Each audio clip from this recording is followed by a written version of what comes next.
પાકિસ્તાન દ્વારા ફરી એકવાર સીઝ ફાયરનું ઉલ્લંઘન કરવામાં આવ્યું છે। પાકિસ્તાને ફરી નાપાક હરકત કરી છે। પાકિસ્તાને ફરી એકવાર નાપાક હરકત કરતા સીઝ ફાયરનું ઉલ્લંઘન કર્યું છે। રાજૌરી સેક્ટરની અંદર સીઝ ફાયરનું ઉલ્લંઘન કરાયું છે। પાકિસ્તાન દ્વારા સીઝ ફાયરનું ઉલ્લંઘન કરવાનું ફરી એકવાર નાપાક હરકત કરવામાં આવી। ભારતીય ચોકી પર મોર્ટારથી હુમલો કરવામાં આવ્યો છે।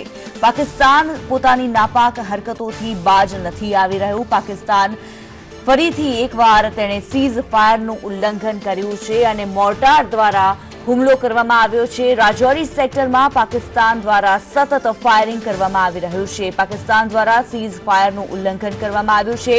આ પહેલી વાર નથી કે જ્યારે પાકિસ્તાને સીઝ ફાયરનું ઉલ્લંઘન કર્યું હોય। પુલવામા હુમલા બાદ ફરી એકવાર પાકિસ્તાને સીઝ ફાયરનું ઉલ્લંઘન કર્યું છે અને ફરી એકવાર પોતાના નાપાક ઇરાદા છતાં કર્યા છે।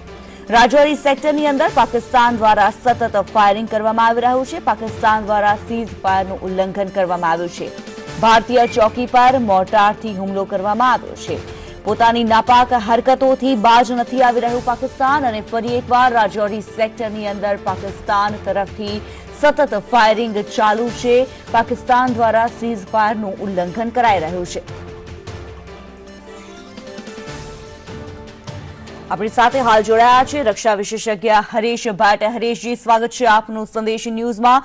ખાસ કરીને પાકિસ્તાન દ્વારા ફરી એકવાર સીઝ ફાયરનું ઉલ્લંઘન કરવામાં આવ્યું છે, શું આપની પ્રતિક્રિયા?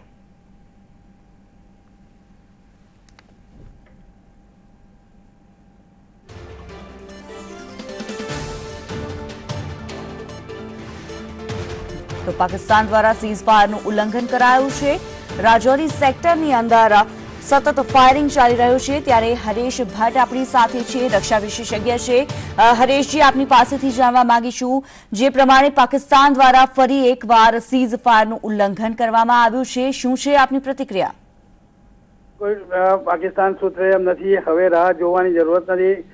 આટલું થયા પછી પણ અને આટલો દેશની અંદર આક્રોશ છે તેમ છતાં પણ એની પરવા કર્યા વગર જે રીતના ગઈકાલે તેના વડાપ્રધાને પણ તો શેખી મારીને એવા સ્ટેટમેન્ટો આપ્યા હતા અને જાણે ભારતને ધમકી આપતા હોય કે અમે પણ તમને જવાબ આપીશું, લડી લઈશું। તો અને એ પછી પણ ભારતને ઉશ્કેરવાનો જે પ્રયત્ન થઈ રહ્યો છે, સીઝ ફાયર વારંવાર ઉલ્લંઘન કરીને આ હુમલા પછી પણ એ કરી રહ્યા છે। તો આનો જવાબ હવે આપવાનો સમય થઈ જ ગયો છે। પૂરી રીતના એનો જવાબ આપવો જ પડશે, એ વગર ચાલશે નહીં। અને પાકિસ્તાન સુધરવાનું નથી। ગમે એટલી વાતો એ છે તો સમાધાન વાતો કરે, સુલેહની વાતો કરે, પણ એ માનવા તૈયાર જ નથી અને માનશે પણ નહીં। કારણ કે કૂતરાની પૂછી વાંકી એમ ગમે એને કહો, જ્યાં સુધી એને દંડો મારવામાં નહીં આવે ત્યાં સુધી એ સુધરશે નહીં। અને એટલા માટે જ જયારે પ્રધાનમંત્રીએ જયારે એને લશ્કરને છૂટ આપી છે તો એમણે તાત્કાલિક અસરથી કોઈ પણ યોજના બનાવીને પાકિસ્તાનને પૂરેપૂરો સબક શીખવાડવો જોઈએ। જી હરેશજી, આપના પ્રમાણે કઈ રીતે પાકિસ્તાનને જડબાતોડ જવાબ આપી શકાય? નહીં, જ્યાં સુધી યુદ્ધ ના થાય ત્યાં સુધી રાજકીય લેવલે પણ આપણે છે તો પાકિસ્તાનને છે તો બહુ જ મજબૂર કરી શકીએ એમ છે। આર્થિક રીતના જે રીતના મજબૂર કરવાના એક્શનો લેવાયા, એ જ રીતના સામાજિક રીતના એનો પાણી જે આપણે સંધિ થઈ રહી છે, પાણીની સંધિ છે આપણી, એ બંધ કરી દેવી જોઈએ તાત્કાલિક અસરથી।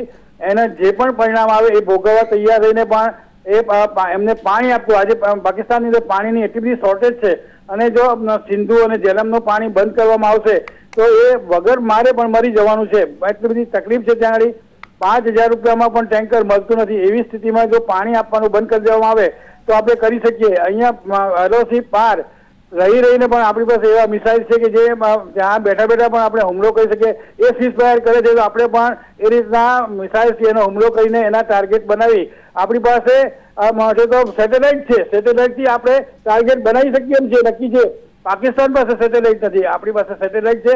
એના માધ્યમથી આપણે ટાર્ગેટ બનાવીને એના થાણાઓને ઉડાવી શકીએ એવી પોઝિશનમાં આપણે છીએ। એ હવે આપણે કરવું જોઈએ। જી બિલકુલ, ધન્યવાદ હરેશજી, સંદેશ ન્યૂઝ સાથે જોડાવા બદલ।